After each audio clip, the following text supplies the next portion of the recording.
Welcome again in Kusina ni RC, everybody! Yay! Yay!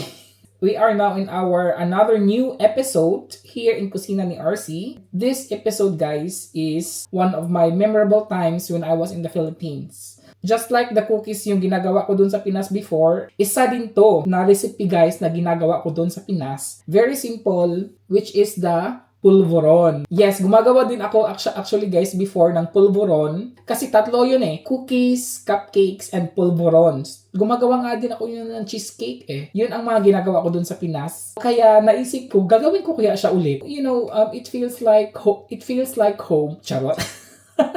This recipe natin for today is very simple.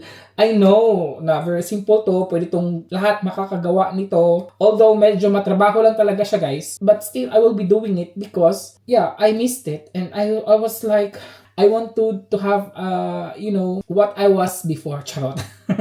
Yes, guys, and this pulvoron natin is hindi lang siya classic, kundi gagawa tayo ng assorted pulvorons. Very simple ingredients lang, guys. Like, we have here flour. Ano to siya, guys? 4 cups of flour. All-purpose flour. And then, we have here 1 cup of white sugar. And we have here also 2 cups of powdered milk. Kaya magiging assorted siya kasi maglalagay tayo ng naka-ground na siya, guys, na mainit na talaga siya, guys. Naka-ground na siya na ang tawag nito? Cookies and cream Oreo. And then we have here na na siya, wala nang laman kasi ko siya, this one, chocolate, guys, chocolate. Kasi nga, di ba, mag-assorted tayo ng ating pulvoron. And we have also butter pala na dito pa sa oven kasi minicrowave ko siya para melted butter yung kailangan natin 1 cup of melted butter, guys, or yung 1 whole. I know butter sa Philippines is mahal. Pwede kayong gumamit ng margarine. Pero I'm telling you, guys, mas masarap siya pag ginagamit natin ang butter. Yung aroma niya, mas masarap siya. And then, pwede pa tong gawing pang negosyo din. Diba? Ginagawa ko nga itong negosyo before Magsa-start na tayo. To start off, kailangan lang natin i-roast yung ating flour, guys. And then, ang gusto ko, guys, para very fine talaga yung kanyang texture, gusto ko siya i-strain. Strain, diba? Strain zift. So, gusto ko siyang i-strain, guys, para mas maganda yung texture niya. Ooh.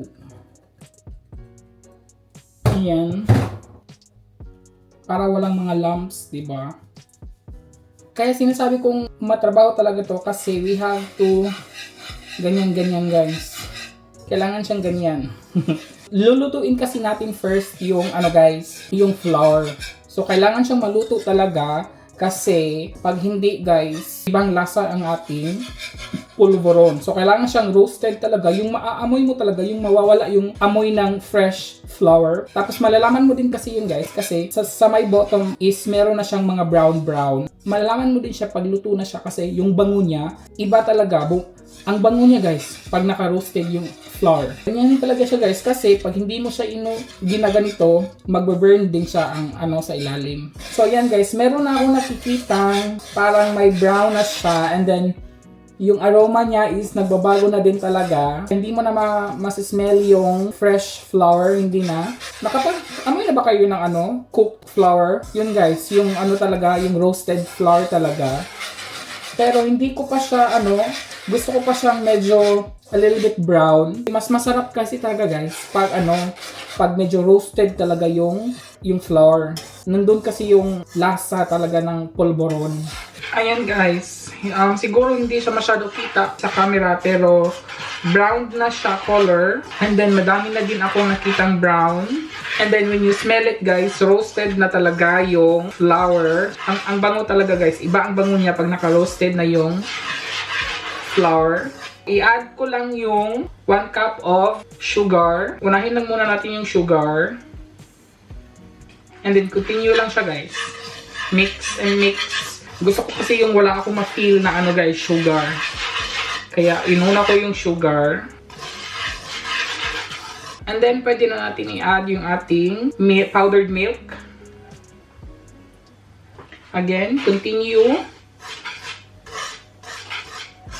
Make sure lang na na-mix talaga siya lahat. And actually, guys, pwede na natin tong i-turn off the heat. Kasi luto na naman to siya. Yung powdered milk, maluluto din naman siya kasi napakainit na talaga ng ating flour. And ang ganda ng kulay, guys. My God. I-add na natin yung ating melted butter. Idahan-dahan ko muna siya, guys. Hindi ko muna siya idahan-dahan lang muna natin. And then, dapat lang talaga siyang guys, mix talaga siya lahat. Yung the rest, pwede na natin siyang lagay. So, ganun lang siya kasimple. Make sure lang siya, guys, na talaga siya lahat. Mababasa talaga yung yung dry. Pwede nyo naman siyang guys, with hands, pero mainit.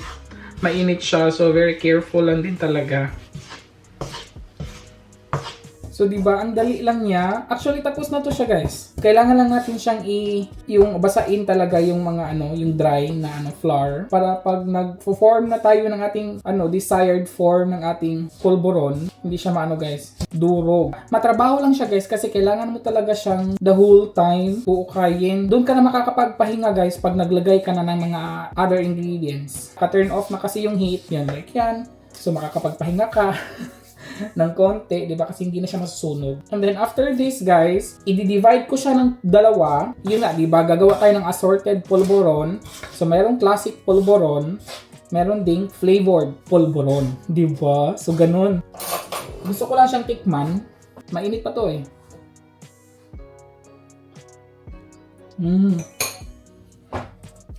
Sabi ko sa inyo, kailangan talagang very well roasted yung flour. Kasi malalasa mo siya, guys.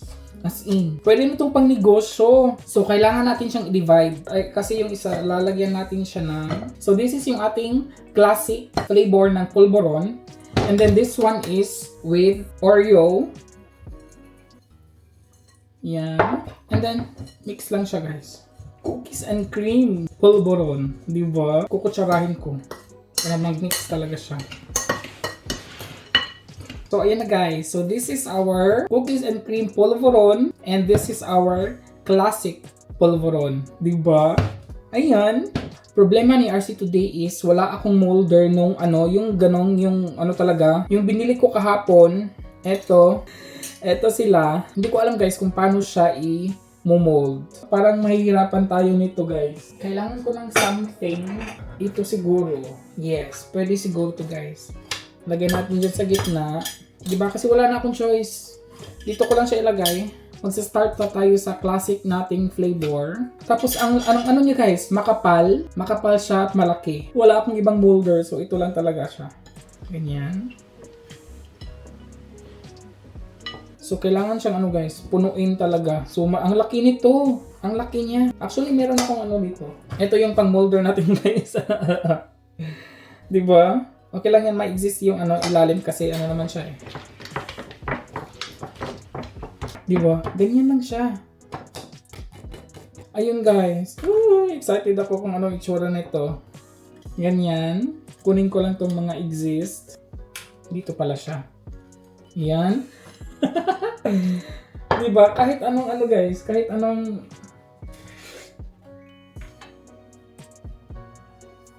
Uy, medyo siya.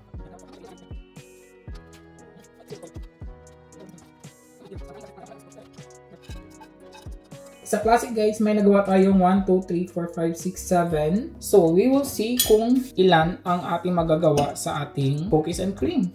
Guys, babalikan ko kayo mamaya. Tatapusin ko lang to. So, ayan, guys. After this, kailangan lang natin siyang ilagay sa ref para tumigas. And then, i-wrap na natin siya. So, meron akong plastic wrapper. So, I hope makuha natin. Basta, guys, nakagawa tayo ng 14 pieces of pulburon. Assorted pulburon actually. Lagay natin siya sa ref, mga couple of minutes, and then tingnan natin kung gaano siya katigas, kung gaano siya ka-effective. At kakalabas ko lang sila galing ref. And I think it's, na siya, guys, medyo stable na siya. So, hindi ka na matatakot na kunin siya. Look at that, guys, diba? Ang ganda. Ay, it's so good. It looks so good.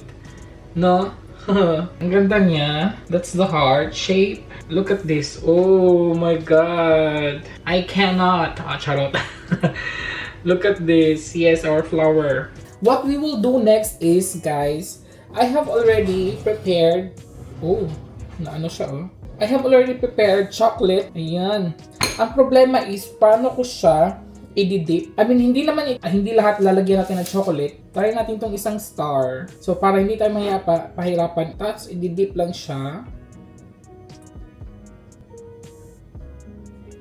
Ay, nasira. Ah, nasira siya. May back job tayo. Ilagay natin yan away.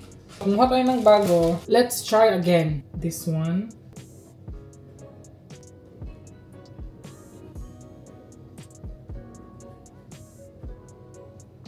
Okay. It looks, ano guys? It looks perfect. Ayan. And then, with this one, nakakatakot siya.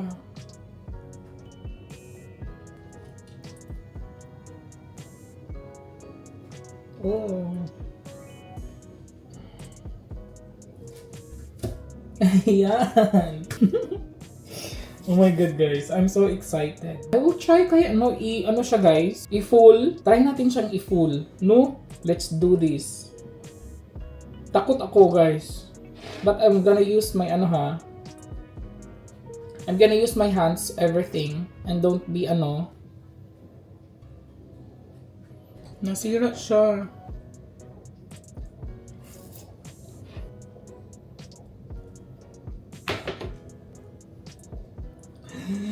Okay, meron tayong isang guys, fully paid. Meron tayong isang fully paid. Tingnan nyo naman yan guys, assorted Polvoron, ala RC. Diba? Ang ganda. Oh my god. I cannot. Charot. Diba? I made it. Oh my god. Ayan guys, we've made it. Our assorted Polvoron. That's it. Yeah. Meron akong guys, meron akong packaging nito. Ayan, ilalagay natin sila sa, tingnan natin kung ano ang niya, di ba? Ito siya kay full talaga siya guys. Nalagay ko talaga ang full chocolate nito. Oh, di ba? Di ba? Char no? Char kayo. Oh. Sinong bibili dyan? LBC Express ni RC. Ito is cookies and cream siya. Wala siyang chocolates. Meron akong 5 na 1 day ko nalagyan ng plastic. Actually, meron pa naman akong plastic dito guys, pero hindi ko na siya i-open. Masaya ako dahil nakagawa ako ulit ng aking mga business doon sa Cebu. Charot. Before. Nagawa ko siya ulit dito. Yun, masaya lang. Then guys, you can do this of course. Pwede itong pang negosyo. Try nga natin with Gusto ko lang itong i-try with, guys. Try natin itong with cookies and cream. Okay, try natin kung ano ang lasa niya.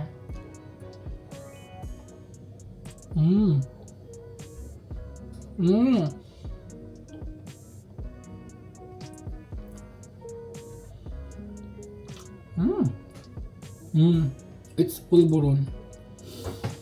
Yung roasted guys, yung roasted flour, natitaste ko pa rin talaga. Try nyo guys, i-roast talaga yung flour. Try nyo, tapos dun yung na ang sarap ng Polvoron. Ang laki lang nito guys, makailang kagat ka nito 10 times ata. Ang laki pa di ba? Ang laki.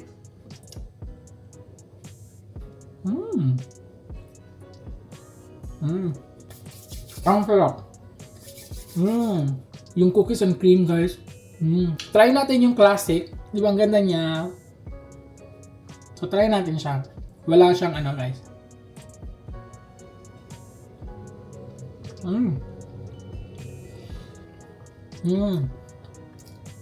Promise. I'm in heaven.